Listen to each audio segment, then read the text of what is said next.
स्वाति अपनी व्हीलचेयर पे बैठी हुई थी। उसने न्यूज़पेपर एक तरफ रखा, फिर उसने बेड पे रखा, अपना फ़ोन उठाया, वो अपना फ़ोन चेक करने लगी। उसने अपना व्हाट्सएप चेक किया तो गीता की तरफ से एक मैसेज था। गीता उसकी ननद है। उसने वो मैसेज खोला तो उसका दिल बहुत घबराने लगा। उसके दिल की धड़कनें बढ़ गई, उसके हाथ कँपकँपाने लगे। मैसेज में लिखा था नीरज इज़ नो मोर। वो मैसेज था नीरज के क्रिमेशन का। नीरज का क्रिमेशन आज ही था, उसमें टाइम गिवन था और क्रिमेशन ग्राउंड का एड्रेस गिवन था। स्वाति ने बहुत हिम्मत करी, साथ में रखा, पानी का गिलास उठाया, एक दो घूंट पानी पिया। गिलास उससे पकड़ा नहीं जा रहा था। धीरे धीरे गिलास उसने साइड पे रखा और उसकी आंखों से आंसू बहने लगे। ये आंसू क्यों बह रहे थे? ये आंसू कौन था नीरज उसका, और क्यों वो इतना घबरा रही थी? नीरज की कल ही उससे बात हुई थी। नीरज का फ़ोन कल ही उसके पास आया था। नीरज उससे माफ़ी मांग रहा था। नीरज ने स्वाति के साथ जो भी किया था वो उन सब के लिए सॉरी बोल रहा था, लेकिन स्वाति ने उसे माफ़ नहीं किया।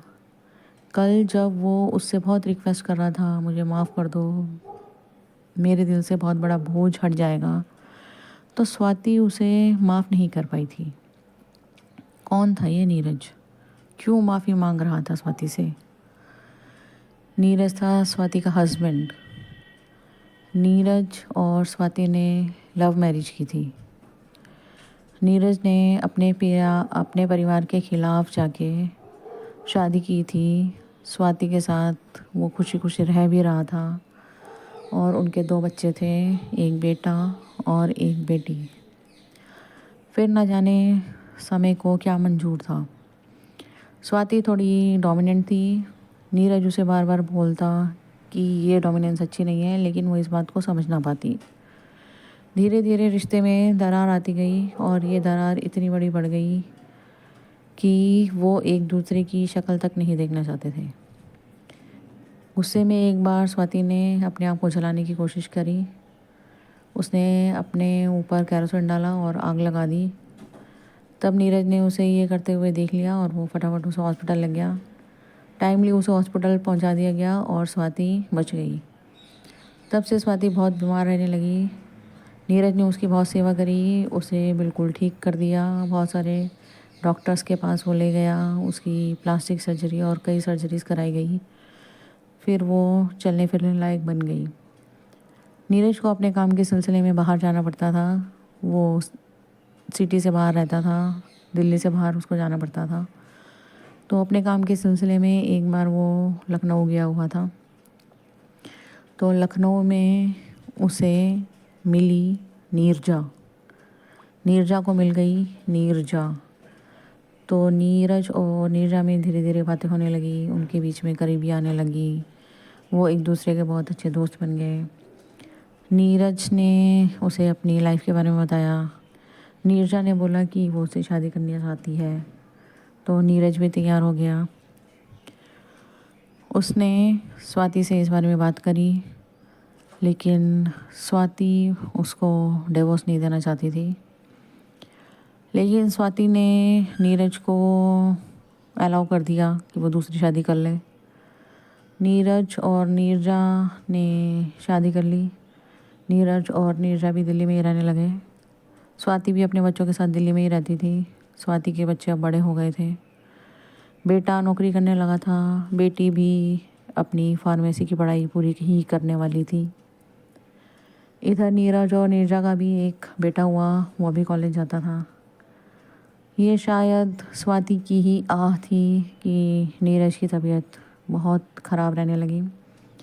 जैसे भी ही वो कुछ खाता उसे उल्टी होने लग जाती, उसके पेट में बहुत दर्द रहता। पता चला उसे पैनक्रियाटिक कैंसर है। यही नहीं, उसे फिर दिल का दौरा भी पड़ा और उसकी सर्जरी हुई दिल की। जैसे तैसे वो अपनी ज़िंदगी आगे बढ़ा रहा था। फिर करते करते कुछ सालों के बाद उसकी तबीयत और ख़राब हुई। अब वो बिल्कुल बिस्तर पर था। वो चल फिर नहीं पाता था, उसकी कीमोथेरेपी होती थी, उसकी रेडियोथेरेपी होती थी। वो अपने आप में बहुत भारीपन महसूस करता था।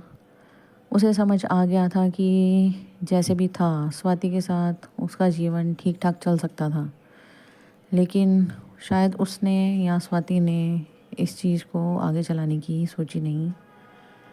गलती जिसकी भी थी, लेकिन एक हंसता खेलता परिवार जो बच सकता था वो टूट गया। नीरज इसी बोझ तले दबा रहता था। हिम्मत करके उसने कल स्वाति को फ़ोन किया था। स्वाति से माफ़ी मांगी, लेकिन स्वाति ने माफ़ नहीं किया। नीरज को पता चल चुका था कि उसका अंतिम समय पास है, इसलिए वो अपने कर्मों की माफ़ी मांगना चाहता था स्वाति से। लेकिन स्वाति अपना दिल ना बड़ा कर पाई और उसने नीरज को माफ़ नहीं किया। लेकिन अब ये सब पढ़कर एक ही पल में वो सारी नाराज़गी दूर हो गई। उसने अपने बेटे को फ़ोन किया, उसे बुलाया। उसके साथ वो व्हीलचेयर पे क्रिमेशन ग्राउंड पहुंची। वहाँ पे उसने अपने दोनों हाथ जोड़े और वो रोते रोती बोली, जाओ तुम्हें माफ़ किया, जाओ तुम्हें आज़ाद किया।